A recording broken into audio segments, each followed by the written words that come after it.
Is there anything else you'd like to tell about the history of our area?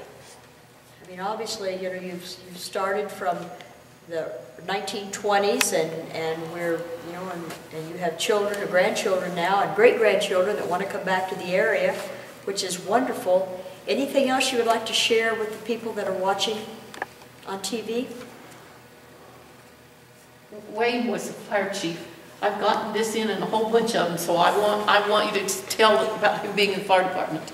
Well, probably in the 60s.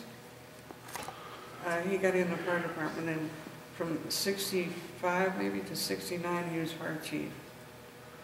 And in 69 we decided to go and stay at the ranch.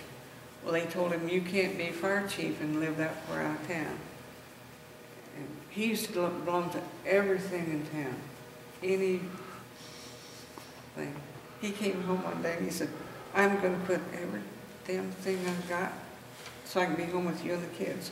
Because he had all these meetings during the daytime. Well, he'd have to go in and work on the TVs at night, so he was never home until after the kids went to bed. And he just quit everything then. But he more or less was out of the fire department after we went to the ranch and stayed for that year. Now, when you said that he worked on TVs, what was his business in town? Wayne Johnson TV Repair. Okay, so that was down on Broadway, and then when Scott built well, it was Ray's Drive-In to start with, anyhow, the A&B now.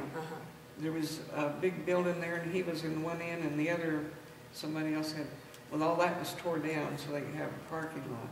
And he moved in 63 maybe up to on Date Street there across from the school. Okay, yeah, on the I think building. Trisco is in there now, or was. Yeah, and it's right north of the dollar store.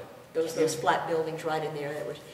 So now, do you remember any of your kids talking about Date Street when they would go underneath Date Street to the school? And it was. Well, we lived on that side. If they went to the store, that Algamosa's over here in another store, they'd go down under if they had money to buy anything. But we lived on this side, and they didn't have to go to school underneath there. Oh, they didn't walk under the Not unless they went to the store or across. Do they ever remember anything about that, how cool it was in the summer when it was hot? I just remember the tunnel always being so cool when especially in May when we were getting toward the hot days when school would soon be out. It was nice that we could go underneath there, and it would just be so cool because we didn't have air conditioning in the schools. I mean, we just had kind of, I don't even remember, there were fans in those rooms. It got pretty warm in there up on Date Street, which are now the county buildings. That was the elementary school. There was one air conditioner in the hall. Yeah, it didn't do a very good job. Anything else you'd like to share with us, Hazel? I can't think of anything right now. How are we doing on time? Doesn't have a timer. No. Well, we want to thank you, Hazel, for sharing all this information with you. Anybody want to ask any questions? Ann? Jay? And I might add at this time that I apologize, I failed to introduce Ann Welburn, who has been talking to Hazel, and also behind the camera is Jay Hopkins. So that is where we find different,